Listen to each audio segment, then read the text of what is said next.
দেখেন। হ্যালো আচ্ছা হ্যালো এই মাদকটা বাসায় সেবন করতে বাসায় ফ্রেন্ডের বাসায়।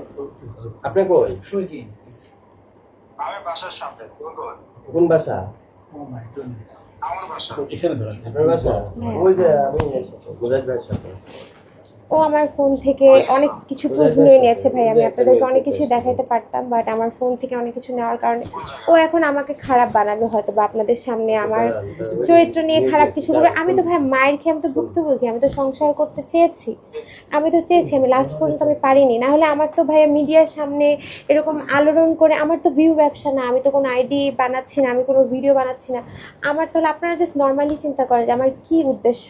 আমি তাকে টাকা দিয়েছি, আমি খাওয়াইছি, আমি পড়িয়েছি তার ফ্যামিলি সহ। এবার আমি ঈদ করতে গেলাম, তাদের কোরবানির গরুটা পর্যন্ত আমি কিনে দিয়েছি। তো আমার তো কোনো ভিউ ব্যবসা ছিল না, আমার তো কোনো ইন্টেনশন ছিল না ভাইরাল হওয়ার, আমার কোনো আইডি নেই ভাইয়া।